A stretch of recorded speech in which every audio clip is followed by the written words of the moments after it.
Keturunan Ba'alawi di Indonesia atau yang sering disebut sebagai habaib, banyak yang marah pada Rhoma Irama. Pasalnya belum lama ini, Rhoma mempersoalkan kelakuan seorang habib yang dianggapnya mengajarkan kesesatan. Nggak hanya itu, Rhoma juga tampaknya meragukan ketersambungan nasab Ba'alawi pada Rasulullah. Terkait soal ketersambungan nasab, sebenarnya ada banyak orang selain Rhoma yang juga meragukannya. Tapi soal doktrin sesat seorang habib itu hanya Rhoma yang mengatakannya. Pernyataan Rhoma itu memancing reaksi keras, di antaranya dari Rizik Syihab. Memang ucapan Rizik tidak sekeras dulu, meskipun Rizik menyebut Rhoma sebagai orang yang lanjut usia. Dalam ceramah itu, Rizik memang tidak menyebut nama Rhoma, tapi dapat dipahami, orang tua yang dimaksud Rizik itu ya Rhoma Irama.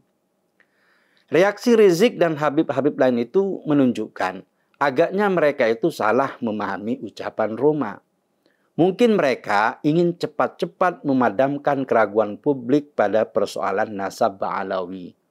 Jangan sampai keraguan itu menjadi bola salju dan mengarah pada mereka secara langsung. Hanya saja, cara mereka mengeksekusinya itu terlalu menghakimi dan kabur.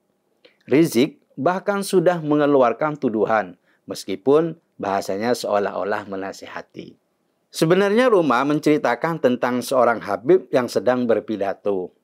Habib ini berkata, "Hei, itu kalau ada anak habib, walaupun dia mabuk-mabukan, walaupun dia penzina, pencuri, penjudi, jangan kata api-api. Ini Habib Betawi nih, jangan kata apa-apa. Dia itu keturunan Nabi. Jangan disakiti, jangan diomelin, biarin saja. Dia itu ahli surga." Jelas, Rhoma tidak sedang mengatakan semua keturunan Ba'alawi mendapatkan doktrin yang sama. Orang itu hanyalah oknum yang kebetulan adalah salah satu keturunan dari Ba'alawi.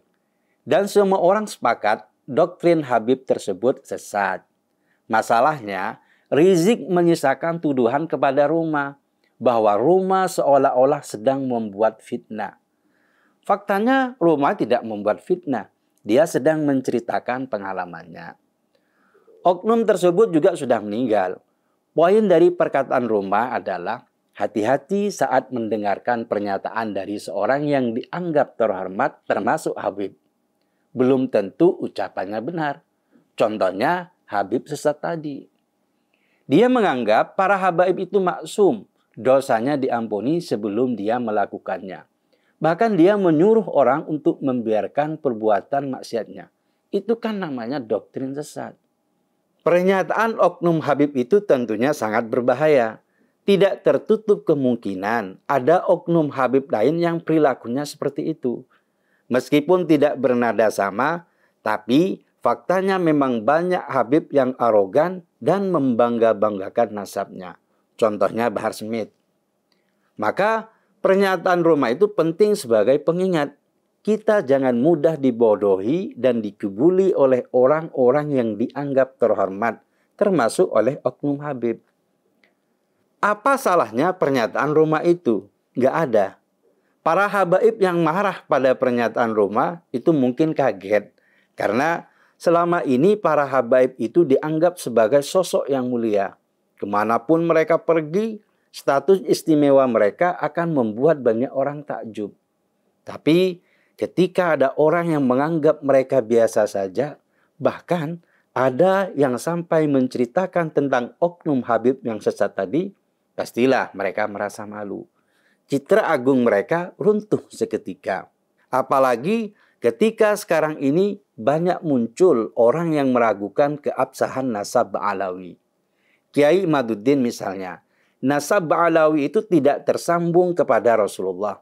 Bahkan Gus Abbas dari Cirebon juga menyebut bahwa Ba'alawi dan bapaknya yang bernama Ahmad bin Isa dari Yaman itu keturunan Yahudi yang mengaku-ngaku sebagai Ahmad bin Isa dari Irak. Pendek kata, nasab Ba'alawi yang menjadi jalur para habaib di Indonesia itu tidak tersambung kepada Nabi Muhammad. Sayangnya langkah pertama yang diambil para habaib itu untuk menyikapi hal itu malah terlihat arogan.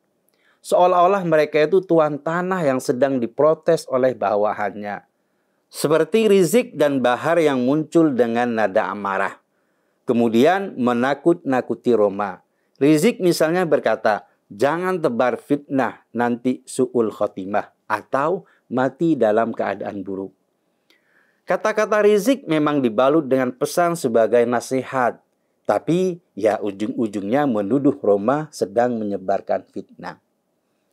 Padahal pernyataan Roma itu sebenarnya fakta yang dialami dalam hidupnya. Kalau memang ingin membantah pernyataan Roma, sebenarnya bisa lewat jalur hukum, atau minta langsung kejelasan kepada Roma secara pribadi.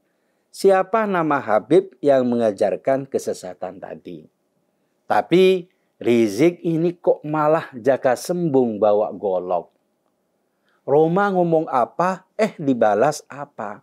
Ujung-ujungnya ingin membungkam pernyataan Roma dengan ancaman-ancaman keji. Tujuannya agar orang-orang yang mengkultuskan kehabiban bersimpati dan mendukung mereka. Poin penting dari pernyataan Roma itu malah berusaha dikubur dalam-dalam.